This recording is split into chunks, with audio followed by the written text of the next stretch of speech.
Vienne, Autriche, fin 1814. Intrigues et alliances occultes se jouent dans tout ce que la capitale autrichienne compte de palais. Un véritable opéra italien qui a débuté quelques mois plus tôt avec l'abdication de Napoléon. Les négociateurs viennois ont pour but de redessiner une Europe en lambeaux après 23 ans de guerre, mais surtout ils entendent bien retrouver l'ordre de l'Ancien Régime et enterrer définitivement les idées de la Révolution française.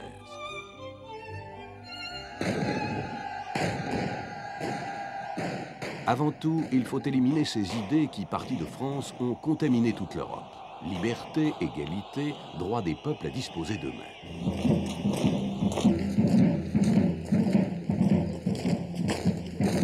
D'abord semées par les soldats de la Révolution, ces idées n'ont ensuite pas cessé de s'exacerber sous l'Empire. Car Napoléon, devenu maître de l'Europe, imposait par la force aux princes régnants une organisation nouvelle, mais la France impériale, ses possessions et ses divers protectorats fortement centralisés niaient en même temps le droit des peuples à disposer d'eux-mêmes.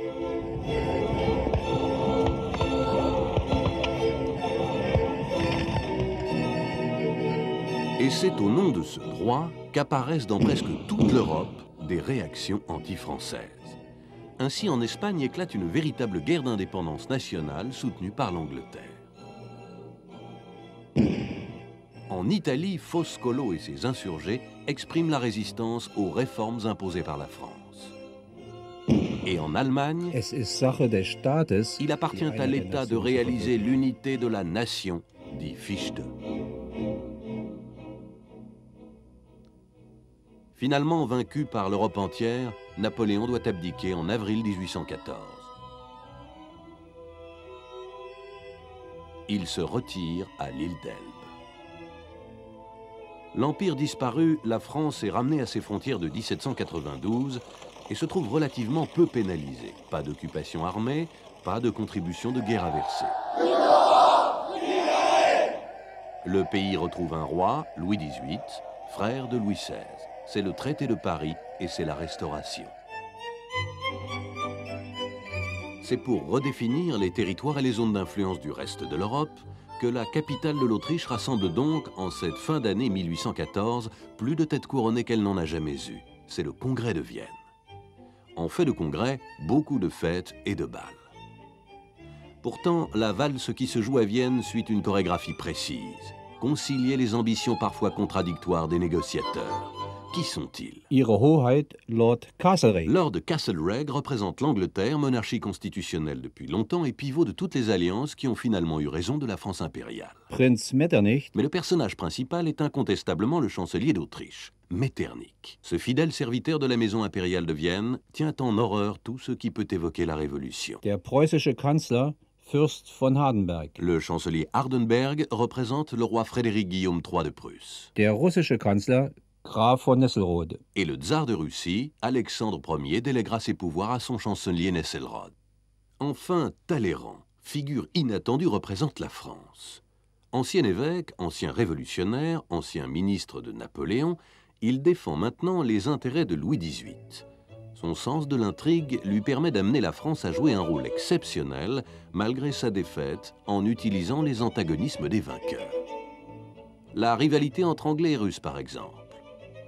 Les Britanniques, soucieux d'expansion coloniale et de maîtrise des mers, redoutent une trop grande puissance russe sur le continent. Ils agissent donc pour que l'État prussien, de taille plus réduite que ses partenaires, prenne de l'ampleur et gagne des territoires. Or, le tsar de Russie s'imaginait déjà comme seule puissance en Europe du Nord. Il est contrarié et exige en contrepartie la majeure partie de la Pologne.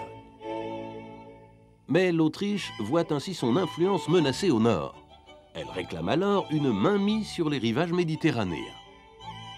Et se heurte à son tour aux Anglais, qui redoutent l'installation d'une trop forte puissance près de leur position maritime. Malgré tout, on est en train de se diriger tant bien que mal vers un accord quand Napoléon quitte l'île d'Elbe. Il débarque à Golfe-Juan le 1er mars et arrive triomphalement à Paris le 20.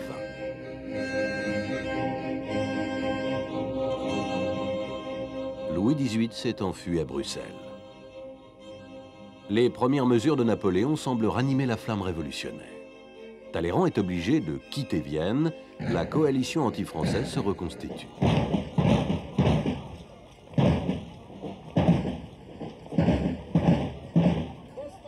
Le 15 juin, l'empereur pénètre en Belgique pour devancer les armées qui se dirigent vers lui. Le face-à-face décisif se prépare à quelques kilomètres au sud de Bruxelles, dans une région vallonnée que domine le village de Waterloo. Le 9 juin, soit 9 jours plus tôt seulement, le Congrès de Vienne a prononcé ses décisions finales. L'issue de la bataille va-t-elle les contrecarrer? Le choc a lieu le 18 juin 1815.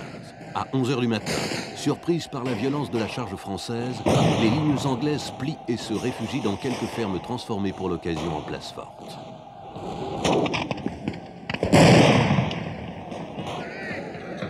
Mais vers le milieu de l'après-midi, au prix d'un sanglant massacre, les Français les délogent encore. Grisée par ce succès, la cavalerie française prend alors pied sur le Mont Saint-Jean, où se masse ce qui reste de l'armée anglaise. Mais Napoléon n'envoie pas l'infanterie en renfort. On vient de lui signaler de lointains mouvements de troupes sur sa droite. S'agit-il du général Grouchy et de ses 35 000 hommes qui avaient pour mission de tenir à distance les restes de l'armée prussienne défaite 3 jours plus tôt, ou des Prussiens eux-mêmes?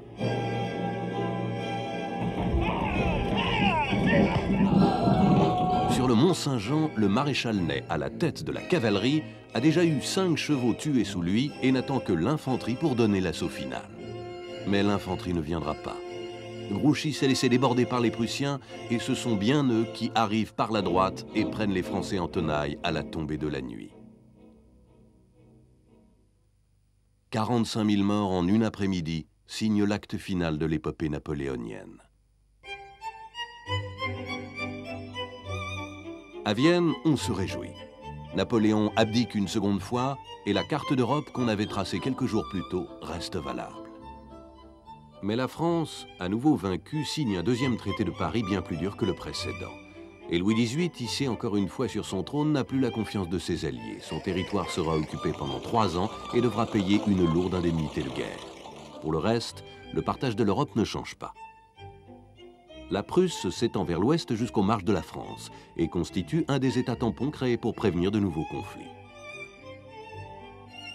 L'importance de ce pays sera désormais essentielle parmi les 39 États qui constituent la Confédération germanique. Toutefois, cette future Allemagne reste encore très morcelée et sous l'influence de Vienne. L'Italie demeure elle aussi divisée en 8 royaumes et principautés, tous plus ou moins sous tutelle autrichienne. Le tsar de Russie, Alexandre Ier, vise à garantir les frontières occidentales qui lui ont été accordées à Vienne. Il propose une sainte alliance des monarques orthodoxes, catholiques et protestants.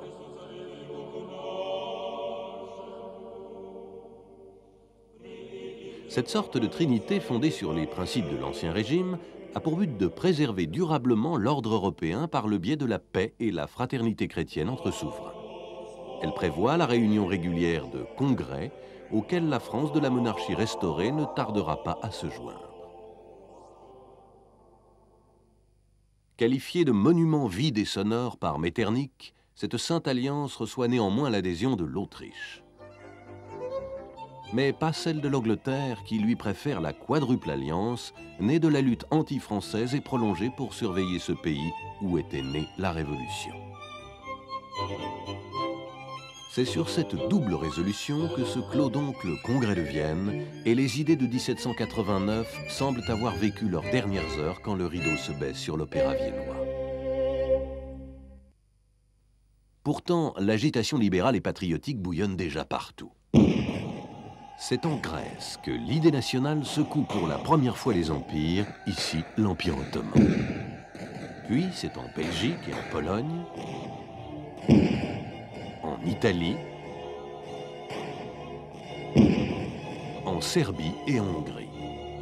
De toutes parts, l'idée de nation et de droit des peuples à disposer d'eux-mêmes ressurgit. Elle prend souvent un caractère révolutionnaire qui ne cessera de gagner le devant de la scène pendant tout le 19e siècle.